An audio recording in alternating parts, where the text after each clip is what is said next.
So we're at Fosterville in the Northern Midlands, just near Ross in Tassie, and we're looking at a trial site today here where we were trying to reintroduce legumes into a grass dominant pasture.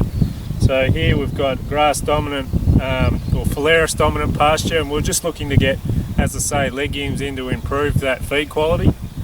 And just looking at two plots here that is really starting to show the differences. And so just to my right here we've got a phalaris pasture that we direct drilled red clover into without any herbicide application, and so we can see a little bit of red clover in here, but it looks like the competition has been been too much for it. Whereas down here where we applied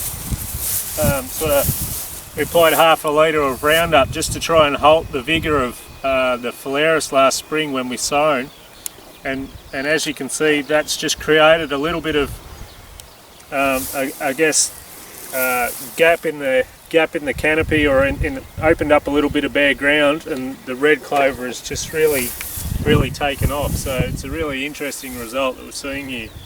What we've got to do now is just do some dry matter harvests, try and take some feed quality tests, and just see whether there's going to be a benefit in undertaking this, and whether there's any sort of reduction in yield. The other thing that we were looking at here was just comparing a couple of different sowing methods.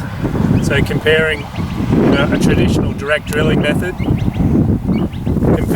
against just broadcasting the seed on the ground, and then a more novel technique in a strip tillage where we're just cultivating a thin band within the pasture and dropping the seed in behind it. So in this block, what you can see here is that you notice the rows a lot more compared to what you do in the direct drill. So the rows are 300 apart.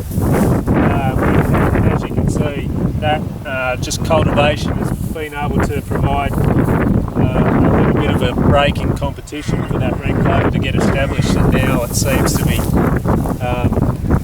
to be spreading out within the plot. So again, we need to try and compare this technique versus direct drill and see whether there's any benefit.